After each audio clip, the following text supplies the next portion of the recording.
This movie, the Poughkeepsie tapes, it's actually a movie that was shot and completed a long time ago. I remember reading about it in a magazine that had a special about horror, as in the mid to late 2000s there was a big horror boom. Remakes like the Texas Chainsaw Massacre, the Dawn of the Dead remake, or new horror flicks like The Descent, Saw and Hostel, or even some sequels to old franchises like Land of the Dead. There was a lot of horror, pretty good times, and a lot of variety. Splatter, ghost stories, vampires. We also had found footage, with some great entries like Wreck, which American remake was also directed by the director of this movie, John Eric Dowdle, which has a pretty funny name but made less funny horror movies, and a miniseries to the Waco siege. He made some movies before the Poughkeepsie tapes, but there is not much info about them, so I assume they are not easy to get.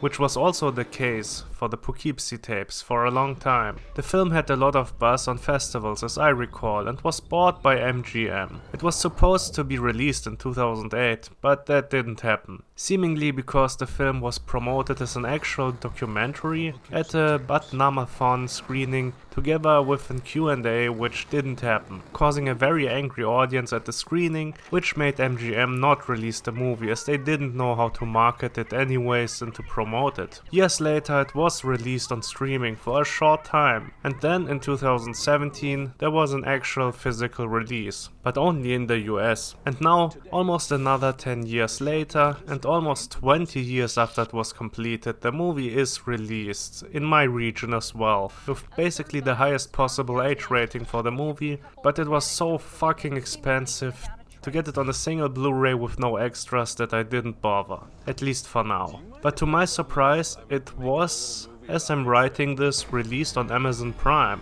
so I was finally able to check this movie out. That took decades to reach my region, and that was so secretive, so nasty and mean, so evil that it took so long to be released. Was it that shocking? Was it worth the wait?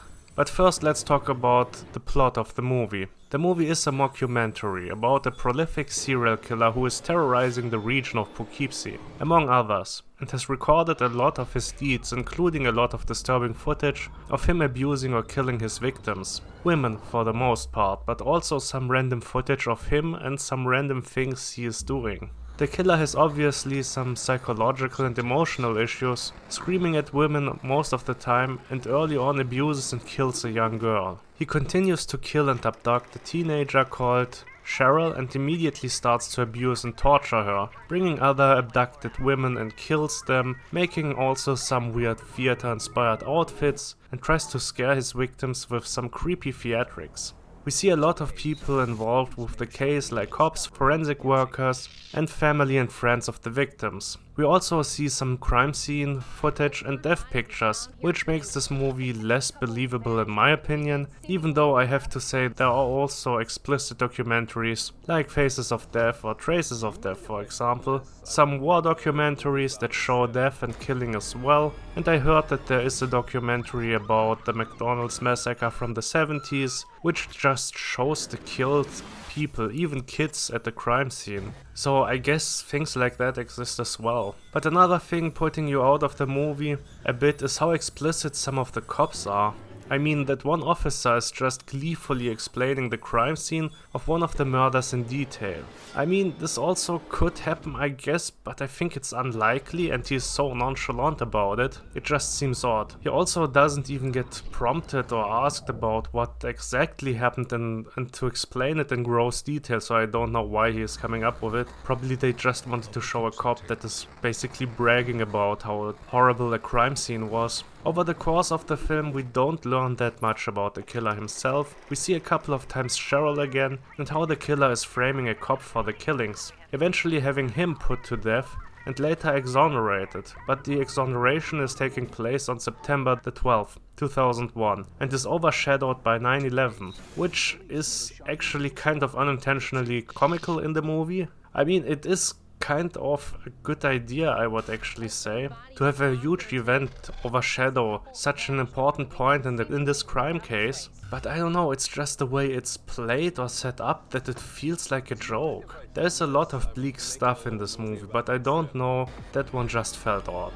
Eventually the cops are able to track down the killer and find the house in which Cheryl is held. She is freed and brought to her parents, but the damage has been too much, and she is completely traumatized and harms herself and thinks that she is in love with the killer. She can't hold a normal conversation with anyone anymore and has at least lost her hand from what we can see in regards to the physical damage she received. Only 2 weeks after she is having the interview with the documentary crew, she commits suicide. And even when she's buried, she doesn't have peace, as she is dug out of the grave by the killer who leaves with her body. And that's it. The killer wasn't found, and we are told that he is probably in the cinema when this film is released, and will eventually be found that way, maybe. Which is ironic, as the movie never had a wide theatrical release. So, was it worth the wait? Well, to be honest, I don't know. Immediately after the movie was over, I didn't think it was all that scary or disturbing or violent. Actually, it was more sad, especially towards the end. I mean, we see the serial killer just abuse people, the cops don't even get all that close to the killer, and it feels too much that the story has been constructed to make the killer an almost omnipotent being that will never be caught because he's always 5 steps ahead of everyone, to a degree that feels just unrealistic. Especially when you think about all the traces he leaves behind, and all the bodies he produced during his killing spree. And what happened to Cheryl and the killing or attacks on women and girls is just upsetting, even though we don't see that much on screen. The violence most of the time is just implied. But I think it will be a movie that might stick with the viewer. And actually, maybe one day I will rewatch it. I don't know, maybe I will change my mind, maybe it will be more positive or negative.